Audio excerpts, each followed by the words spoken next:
آج ہم ایک ایسی خطرناک بیماری کے بارے میں بات کریں گے کہ اگر وہ بیماری دل میں پیدا ہو جائے اور اپنی جگہ بنا لے تو وہ انسان کو اللہ تعالیٰ کی رحمت سے دور کر سکتی ہے۔ وہ بیماری ہے تکبر۔ السلام علیکم ناظرین، تکبر یہ ہے کہ انسان اپنے آپ کو دوسروں سے بڑا سمجھے اور دوسروں کو حقیر جانے، اور جب اس کے سامنے کوئی حق بات رکھی جائے، حق بات بتائی جائے تو وہ تکبر کی وجہ سے، اپنی بڑائی کی وجہ سے حق بات ماننے سے انکار کر دے۔ ایک حدیث کا مفہوم ہے کہ نبی کریم صلی اللہ علیہ وآلہ وسلم نے ارشاد فرمایا کہ جس کے دل میں ذرہ برابر بھی تکبر ہوگا وہ جنت میں داخل نہیں ہوگا۔ ایک صحابی نے عرض کی، یا رسول اللہ، ہر انسان اچھا لباس پہننا چاہتا ہے، اچھا کپڑا پہنتا ہے، اچھے جوتے استعمال کرتا ہے، اچھی چیزیں استعمال کرتا ہے، کیا یہ بھی تکبر ہے؟ تو آپ علیہ الصلاۃ والسلام نے ارشاد فرمایا، اللہ تعالیٰ خوبصورت ہیں اور خوبصورتی کو پسند کرتے ہیں۔ اچھا لباس پہننا، اچھے جوتے پہننا، اللہ تعالیٰ کی نعمتوں کا استعمال کرنا تکبر نہیں ہے۔ تکبر یہ ہے کہ انسان حق بات کو ٹھکرا دے اور دوسروں کو حقیر جانے۔ پیارے ناظرین، اس حدیث سے آپ اس بات کا اندازہ لگا سکتے ہیں کہ اس بیماری کی وجہ سے، اس خطرناک روحانی بیماری کی وجہ سے انسان جنت سے بھی محروم ہو سکتا ہے۔ کیا آپ کو معلوم ہے کہ کس نے سب سے پہلے تکبر کیا تھا؟ جب اللہ تعالیٰ نے تمام فرشتوں کو حکم دیا کہ حضرت آدم علیہ السلام کو سجدہ کریں تو تمام فرشتوں نے حضرت آدم علیہ السلام کو سجدہ کیا، لیکن ایک ابلیس نے سجدہ کرنے سے انکار کر دیا۔ کیوں انکار کیا؟ وہ یہ سمجھتا تھا کہ میں ان سے بہتر ہوں، ان کو حقیر سمجھتے ہوئے سجدے سے انکار کر دیا۔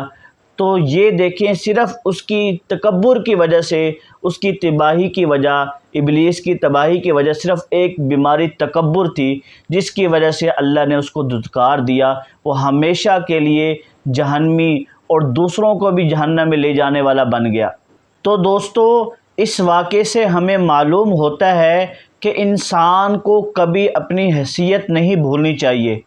آج ہمارے پاس مال ہے، کل نہیں ہوگا۔ آج ہمارے پاس طاقت ہے، کل نہیں ہوگی۔ آج لوگ ہماری عزت کرتے ہیں، کل ہم دفنا دیے جائیں گے۔ اسی طرح آپ قارون کا واقعہ اٹھا کے دیکھ لیں کہ اس کے پاس بہت زیادہ مال تھا، بہت زیادہ دولت تھی، اتنی دولت تھی کہ ایک بہت بڑا قافلہ اس کے خزانوں کی چابیاں لے کر چلتا تھا، لیکن وہ اس مال کی وجہ سے تکبر کرتا تھا اور یہ سمجھتا تھا کہ یہ سارا مال میری قابلیت کی وجہ سے، میری محنت کی وجہ سے ملا ہے، اور تکبر کرتا تھا، دوسروں کو حقیر سمجھتا تھا۔ لیکن انجام کیا ہوا کہ اللہ تعالیٰ نے اس کو مال سمیت زمین میں دھنسا دیا۔ تو یاد رکھیے گا، مال اللہ تعالیٰ کی نعمت ہے اور اس پر اللہ تعالیٰ کا شکر ادا کرنا چاہیے، نہ کہ لوگوں کو حقیر سمجھنا چاہیے۔ آج کے دور میں تکبر کی مختلف شکلیں ہیں۔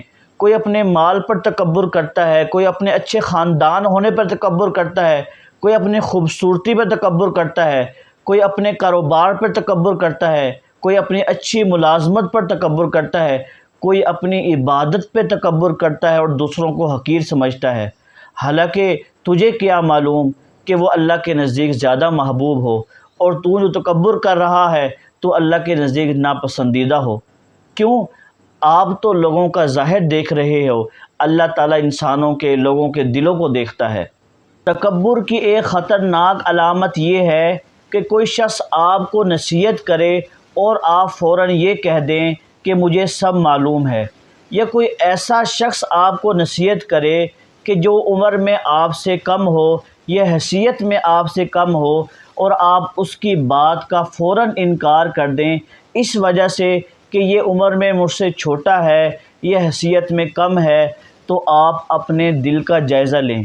ناظرین، مومن تو وہ ہوتا ہے کہ جب اس کے سامنے کوئی حق بات کہی جائے تو وہ فوراً قبول کر لیتا ہے۔ بس آخری کچھ باتیں کر کے آپ سے اجازت لوں گا۔ اب سوال یہ پیدا ہوتا ہے کہ اگر کسی کے دل میں یہ بیماری پیدا ہو جائے تو اس سے کیسے بچا جائے، کیسے چھٹکارا حاصل کیا جائے؟ دوستو، سب سے پہلے تو انسان کو اپنی حیثیت جاننا چاہیے کہ میں کون ہوں، کہاں سے آیا ہوں، کیا کرنے آیا ہوں اور کہاں جانا ہے۔ انسان بہت کمزور پیدا ہوا ہے۔ انسان سانس بھی اللہ تعالیٰ کی مرضی سے لیتا ہے۔ انسان پیدا بھی اپنی مرضی سے نہیں ہوا، مرنا بھی اپنی مرضی سے نہیں ہے۔ اللہ جو دیں گے وہ ہمیں ملنا ہے۔ سب کچھ جو کچھ ہمیں ملا ہوا ہے وہ سب اللہ تعالیٰ کی طرف سے ملا ہے۔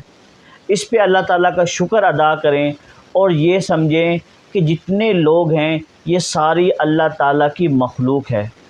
اللہ تعالیٰ کی مخلوق ہے، ان سے محبت کریں گے تو اللہ تعالیٰ ہم سے راضی ہوں گے۔ دیکھیں، قرآن پاک میں آتا ہے کہ اللہ تعالیٰ تکبر کرنے والے کو پسند نہیں کرتے۔ دیکھیں، اتنی بڑی وعید کہ اللہ تعالیٰ کا ناپسندیدہ بندہ بن جاتا ہے۔ تو اس لیے کوشش کریں، انسان ہے، یہ بیماری انسان کے دل میں پیدا ہو جاتی ہے جب انسان کے پاس مال آتا ہے، دولت آتی ہے، عزت آتی ہے، عہدہ آتا ہے، تو انسان کے دل میں یہ بیماری پیدا ہونا شروع ہو جاتی ہے۔ تو کوشش کریں کہ اس بیماری کو اپنے اندر سے ختم کریں، وگرنہ آپ کو میں نے پہلے بھی حدیث سنائی ہے کہ جس کے دل میں ذرہ برابر بھی تکبر ہوگا وہ جنت میں داخل نہیں ہوگا۔ اللہ تعالی ہم سب کو عمل کرنے کی توفیق عطا فرمائے۔ وما علینا الا البلاغ المبین۔